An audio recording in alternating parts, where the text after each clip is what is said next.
विघ्नेश्वराय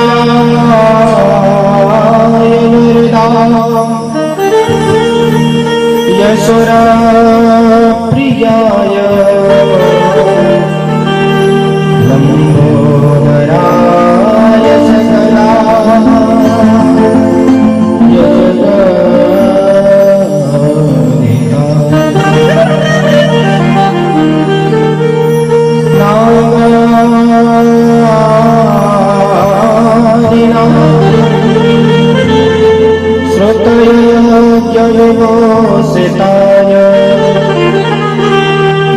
देखा तो कोशिश करी भाई लेने की। मातात्मजं वानरयूथमुख्यं श्रीरामदूतं शरणं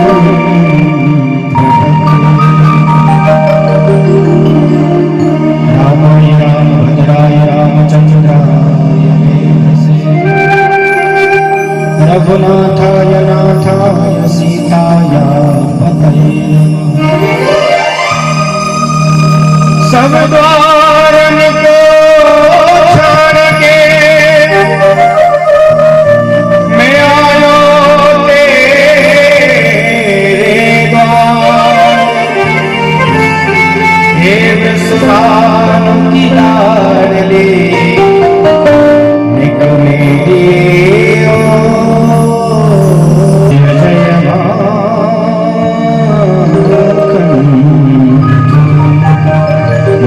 कृष्णनाम की जय, सद्गुरुदेव भगवान की जय, वृंदावन बिहारी लाल की जय। जय जय श्री राधे, जय जय श्री राधे, जय जय श्री राधे।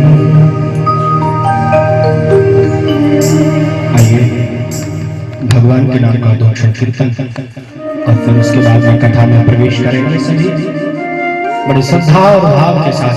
दो क्षण नयनम मधुरम आसेतम मधुरम अधरम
तप्त वांछित कल्पतरु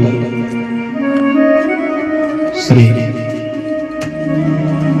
तड़ित विनिंदित पीतांबरधारी बालकृष्ण लाल की प्रतिमूर्ति श्रीमद् भागवत सज्जन। और आज इस सिंघल परिवार में भागवत जी का आवाहन बड़ी महत्वपूर्ण बात है।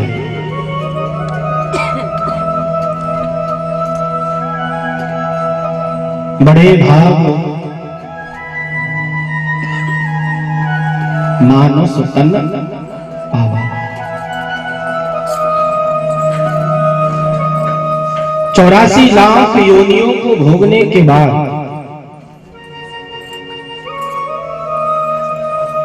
तब कहीं जाकर के भगवान की कृपा होती है और ये मनुष्य का शरीर मिलता है।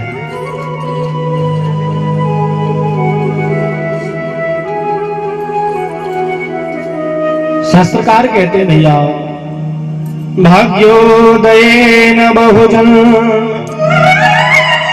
समर्जितेन सत्संगमं च लभते पुरुषो यदा। अज्ञानहेतुकृतमोह मदान्धकारो न संविदाय हि तदो दयते विवेका।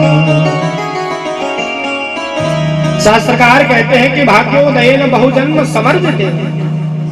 एक जन्म का नहीं कहा, 2 जन्मों की बात नहीं कही। देखो यहां पर गिनती लिखी ही नहीं कि कितने जन्मों की बात है। शास्त्रकार कहते हैं कि भाग्योदयेन बहुजन्म, जब ढेर सारे जन्मों के हमारे पुण्य एकत्रित हो जाते हैं तब कहीं जाकर के भागवत में मन लगता है। जन्मांतरे भवेत् पुण्यम कथा भागवतम लभे।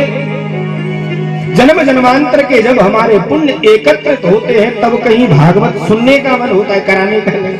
हाँ।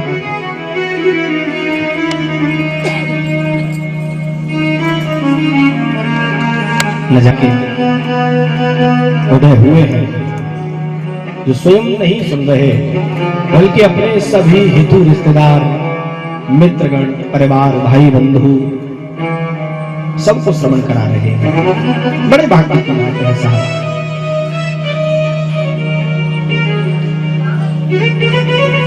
भागवत एक गंगा है। देखो भागीरथी गंगा को स्नान करने के लिए आपके पास में समय संपत्ति और शक्ति तीनों वस्तुएं चाहिए। क्या क्या? समय शक्ति संपत्ति तीनों वस्तुएं चाहिए गंगा स्नान के लिए। अगर शरीर में शक्ति नहीं है तो क्या गंगा के स्नान हो सकते हैं? पैसे के बलबूते पर व्यक्ति गाड़ी बढ़िया करके जा सकता है गंगा जी के किनारे, लेकिन किनारे जाने के बाद में अगर बुखार आ जाए तो नहीं हो सकता स्नान। समय नहीं है तो स्नान नहीं हो सकता, शक्ति नहीं है तो स्नान नहीं हो सकता, और संपत्ति नहीं है तो भी स्नान।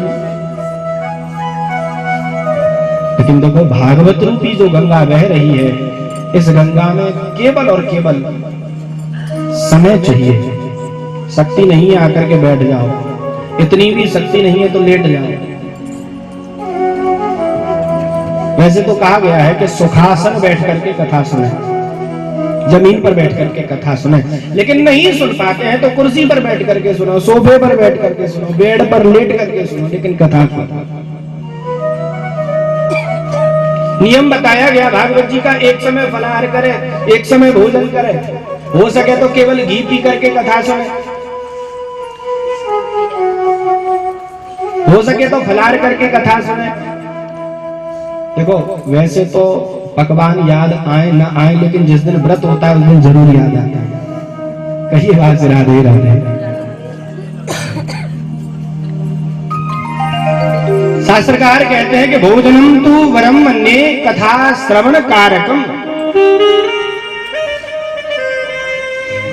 भागवत की कथा में जैसे मन लगे वैसे कथा सुनो, क्योंकि भगवान की कथा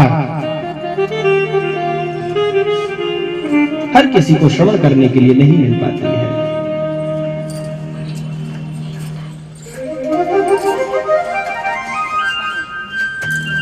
सती हरि कृपा, बाबा तुलसीदास जी रामायण में लिखते हैं, जाए पर होई अति हरि कृपा, जाए पर होई अति हरि कृपा, जाए पर होई अति हरि कृपा, जाए। जिस दुख के कारण घर को छोड़ा वो दुख भी पीछा नहीं छोड़ा। क्या हुआ? बोले व्रत तो रहा ही नहीं जाता, अब क्या करूं? गुरुजी ने कहा काम करो, आटा दाल चावल जो भी चाहिए वो आश्रम से ले जाओ और आश्रम के बाहर जाके पकाओ और खाओ। लेकिन ध्यान रखना, भगवान का भोग लगाना। गंवार व्यक्ति क्या जाने कि भगवान का भोग कैसे लगेगा। बोले क्या कहना है? बोले कुछ नहीं कहना, भगवान आओ और भोग लगाओ, इतना कहना है। साहब उसने बढ़िया रसोई बनाई और भगवान का ध्यान लगाया। राजा राम आइए, प्रभु राम आइए, मेरे भोजन का भोग लगाइए। राजा राम आइए, प्रभु राम आइए, मेरे भोजन का भोग लगाइए।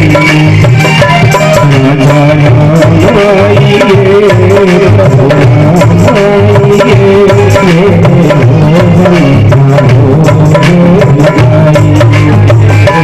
राजा राम आइए, राम आइए।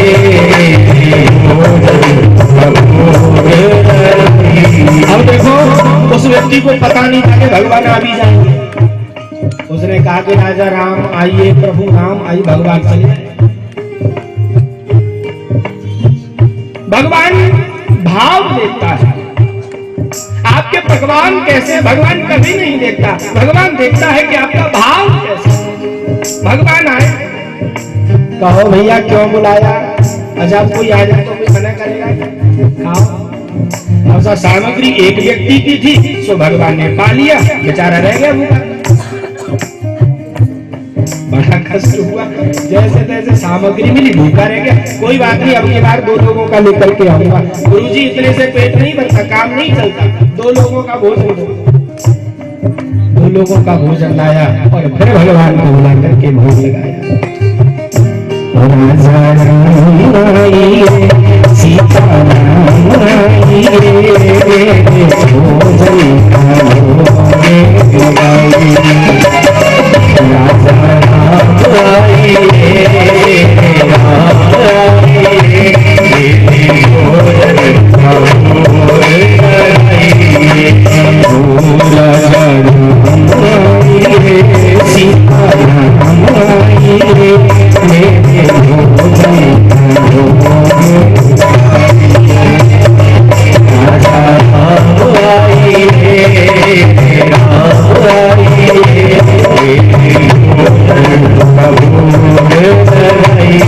बैकुंठ से चले। माँ जानकी जी का कहाँ जा रहे हैं? पिछली बार भी गए थे और डेट टू डेट जा रहे हो, कहाँ जा रहे हैं? हम भी साथ चलेंगे। जानकी मैया भी आई तो देखो भोजन दो का, और ये भी दो।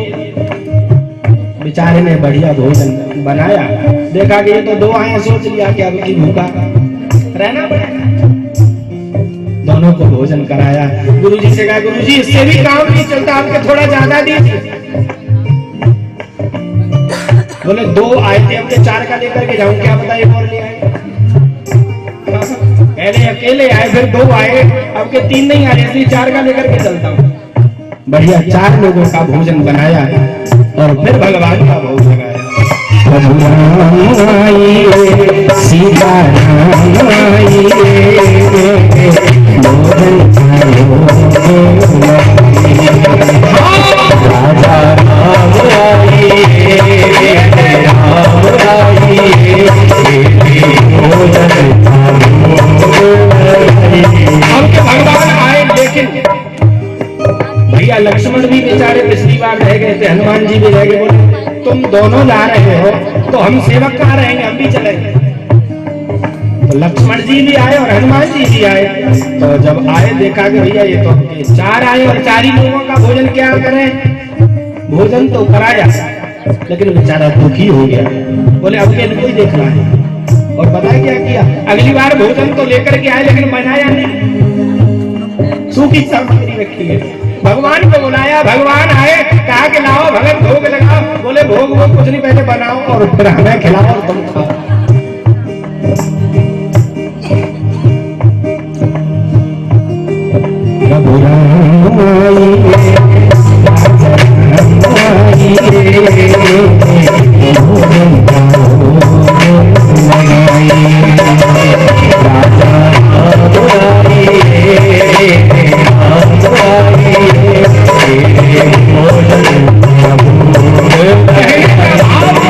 भगवान कभी आपकी सामग्री नहीं देखते, भगवान आपका भाव देखते हैं। अगर भाव श्रेष्ठ है तो जो इच्छा करी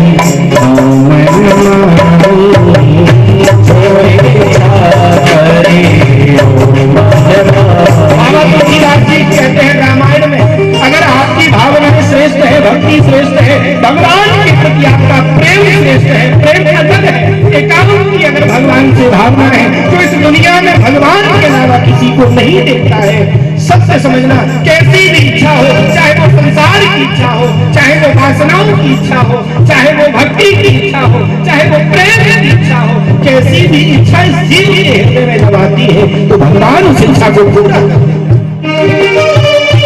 जो इच्छा करी हो,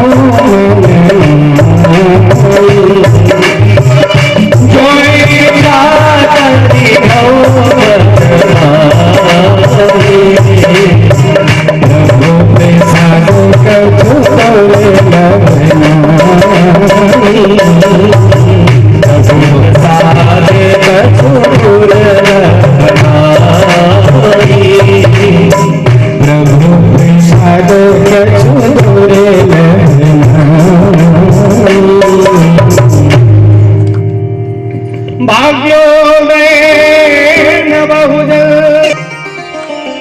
भगवान कैसे हैं? बोले भगवान सत्य स्वरूप है, सत्य चित्त और आनंद स्वरूप परमात्मा श्री कृष्ण। अब देखो सत्य क्या है? सत्य माने अविनाशी। अच्छा बताओ, क्या ये दुनिया में हम लोगों को दिखाई दे रहा है? क्या ये सत्य है? सत्य क्या है? जो पहले था, मध्य में है और अंत में जो बचे वही तो सत्य है। बचे सुनो, जो आदि का पता नहीं, जिसके कब पैदा हुआ ये नहीं पता, जिसका मध्य कब हो रहा है ये पता नहीं है, जिसका अंत कब हुआ ये भी ज्ञात नहीं है, ये भी पता नहीं, वही तो सत्य है। अच्छा, ऐसा संसार में कौन है? दुनिया का प्रकाश नहीं है, बल्ब और ट्यूबलाइट का प्रकाश नहीं है, ये प्रकाश हमारे हृदय में ज्ञान रूपी प्रकाश है।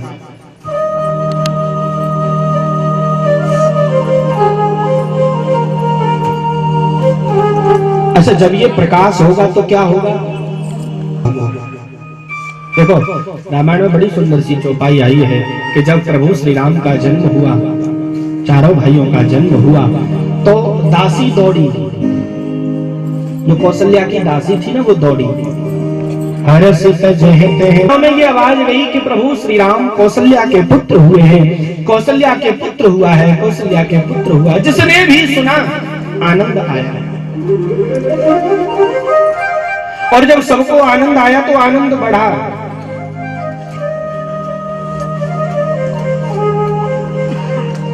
परमानंद पूर मन राजा, कहा बुलाए बजावहु बाजा। राजा दशरथ जी को जब पता चला कि एक नहीं दो नहीं चार भगवान कैसे हैं? बोले सत्य चित और आनंद स्वरूप हैं भगवान। बोले करते क्या हैं? विश्व को बनाते हैं, उसका पालन करते हैं और अंततः इसका संहार कर देते हैं। ये भगवान का कार्य है। कई लोगों का प्रश्न होता है भगवान रहते कहाँ हैं, भगवान करते क्या है और भगवान खाते क्या है।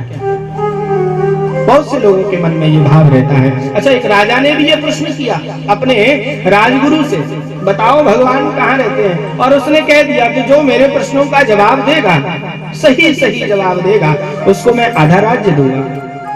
3 प्रश्न हैं मेरे, भगवान रहते कहाँ हैं, भगवान करते क्या है और बालक, भेड़ बकरी चराने वाला बालक राजा के समक्ष गया। राजन, मैंने सुना है आपने आधा राज्य देने की बात कही है, बताओ तुम्हारे प्रश्न क्या है?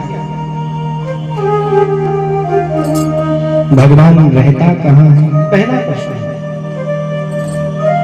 नन्हे से बालक ने राजा को डांट लगा दी, मूर्ख राजन, तुम्हें यह भी नहीं पता है कि घर में कोई आता है तो उसको जलपान कराना चाहिए, सत्कार कराना चाहिए। मैं तेरे दरवाजे पर आया हूँ और आते ही तूने प्रश्न कर दिया, लगता है कि तू तो बहुत बड़ा मूर्ख है। अरे पहले सत्कार करो, कुछ खिलाओ पिलाओ, आओ भगत हुई नहीं और प्रश्न रख दिया सामने। महाराज, राजा ने उस बालक के लिए दूध का गिलास मंगवाया। बालक ने कह दिया शक्कर अलग से लेकर के आओ।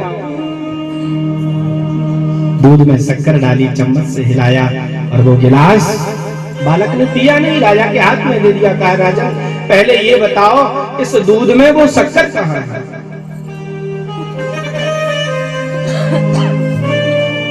तो मिल गई है तो दूध में, लेकिन दिखाई अब नहीं देगी। ऐसे ही परमात्मा संसार में है, लेकिन उस परमात्मा को देखने के लिए केवल एहसास की जरूरत है, प्रेम की जरूरत है। अच्छा, ये परमात्मा अगर नहीं होता तो क्या ये शरीर आज कार्य कर रहा होता? किसी कवि ने कहा है, तू नहीं अगर है दिल में तो ये, पहले प्रश्न का यही जवाब है। जैसे दूध में शक्कर गोली मिली पड़ी है, ऐसे ही परमात्मा हर जगह है। हरि व्यापक